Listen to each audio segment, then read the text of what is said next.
Olá, Tati. Me chamo Patrícia, tenho 43 anos e sou mãe de 3 filhas maravilhosas. A minha história começou quando eu tinha 14 anos e era uma menina cheia de sonhos, mas ao mesmo tempo muito rebelde também. Então, um certo dia, ao voltar da escola, conheci um rapaz chamado Carlos e acabei me envolvendo de tal forma com ele que logo pensei, pronto, é o amor da minha vida. No começo, a minha família não aprovou o relacionamento.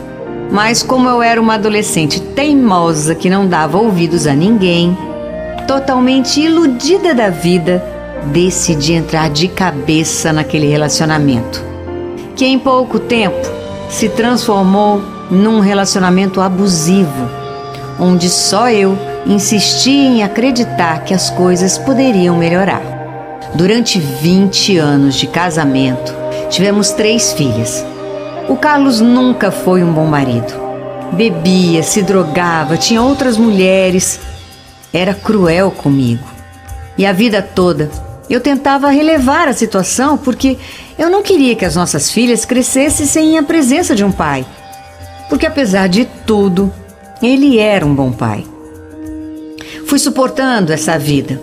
E quando completamos 18 anos de casamento, entramos para a igreja e, finalmente, eu comecei a me sentir feliz, porque eu percebia mudanças positivas nas nossas vidas.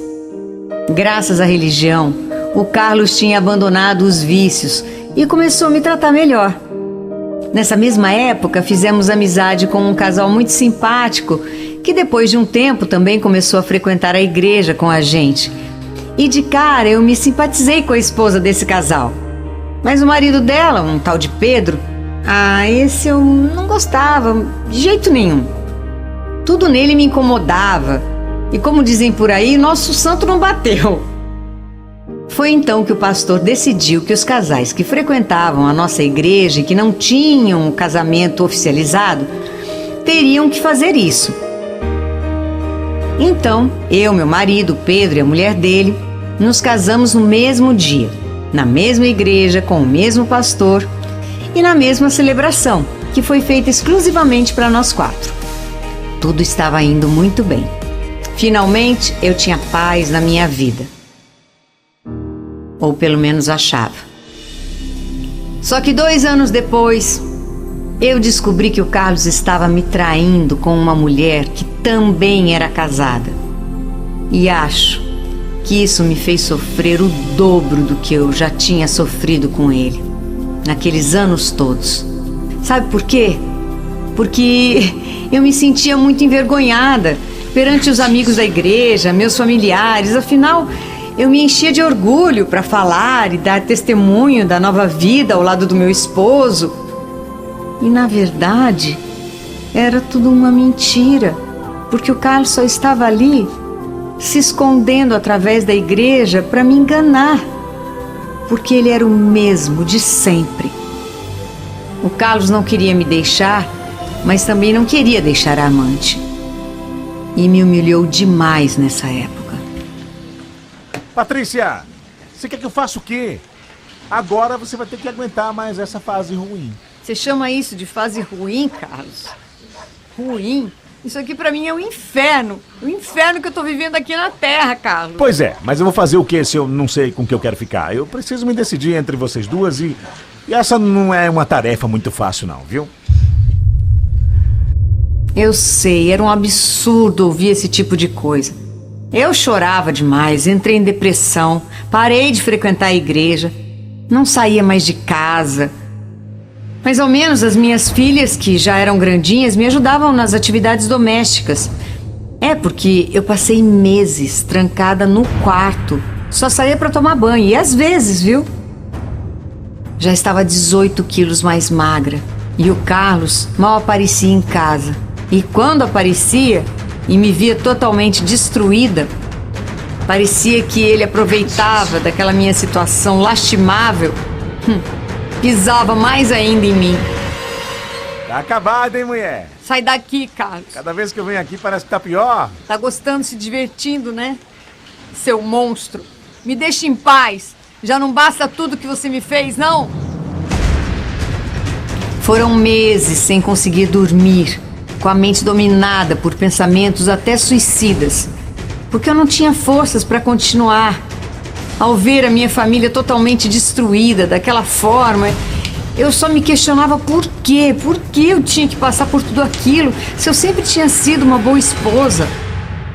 Até que um dia, ao acessar o Facebook, Deus falou comigo através de uma publicação onde estava escrito que o meu sofrimento estava prestes a chegar ao fim. E aí eu comecei a tentar de alguma forma acreditar naquilo e fiz daquelas palavras o meu lema de vida. Confesso que ainda pensei que o Carlos iria voltar e tudo ia se ajeitar. Iludida. Coitada de mim. Mais uma vez enchi meu coração de esperanças e sofri porque ele não voltou. E eu continuei sem chão. Então, novamente, quando eu estava no Facebook, eu tive uma surpresa. Eu vi a esposa daquele Pedro. É aquele casal que se casou no mesmo dia que eu. Ela postou uma foto com um outro rapaz dizendo que estava noiva dele. E eu fiquei sem entender nada. Até que eu recebi a visita de uma amiga da igreja. Olha, Patrícia, se te consola, você lembra do Pedro que casou no mesmo dia que vocês? Claro que eu me lembro. Inclusive eu vi a foto da mulher dele no Facebook com outro rapaz. Fiquei sem entender nada. Pois é. Pelo que eu soube, ele tá passando pela mesma situação. Mas ao contrário de você, ele não abandonou a igreja. Eu tava tão no fundo do poço que eu acabei nem dando muita importância para aquilo, sabe? Até que certo dia eu recebi outra visita, mas dessa vez muito mais do que inesperada. Mãe, abre a porta. Tem um moço da igreja que tá aí fora e veio te visitar. Quem tá aí, filha? Oi, Patrícia. Pedro? Fiquei muito surpresa, afinal eu não tinha muita simpatia por ele, como eu já comentei com vocês lá no começo da história. Me desculpa aparecer aqui sem avisar, é que você sumiu da igreja. Eu fiquei preocupado. O que tá acontecendo, Patrícia? Quando o Pedro me viu, eu percebi que ele ficou chocado, pois eu estava muito magra e com uma fisionomia bastante abatida. Olha, Patrícia, eu também tô sofrendo, passando por um momento tão difícil quanto o seu. Mas se você me permitir, eu quero te ajudar. Eu não queria ajuda dele, nem de ninguém. Mas a partir daquela conversa, bem vaga que tivemos, eu não disse mais nada. Eu voltei pro meu quarto, mas o Pedro começou a demonstrar cada vez mais preocupação comigo. E sempre me mandava uma ou outra mensagem para saber como é que eu estava, se eu estava melhor. E eu respondia com poucas palavras, até porque eu não gostava de ficar falando naquele assunto do meu relacionamento. E pedi para ele. Falei, não fica falando sobre meu relacionamento não, que isso só me dói, me faz mais triste, me faz sofrer mais. E aí começamos a conversar de outras coisas. E foi passando uma noite, outra... Até que todas as noites a gente foi conversando. E eu fui me sentindo cada vez melhor. Pedro, parece que pela primeira vez em muito tempo eu estou me sentindo melhor. E eu estou pensando seriamente em seguir com a minha vida. E quem sabe até encontrar uma outra pessoa. Opa! Será que eu posso entrar na fila então? Eu acho que pode sim. Na hora o Pedro ficou mudo. E passou uns dias sem conversar comigo. Mas quando criou coragem, ele mandou uma mensagem. Oi, Patrícia, tudo bem? Me diz uma coisa. É sério mesmo que eu tenho chance com você? Ai, que bonitinho que ele tá falando. Deixa eu responder. É claro que sim. A gente podia tentar.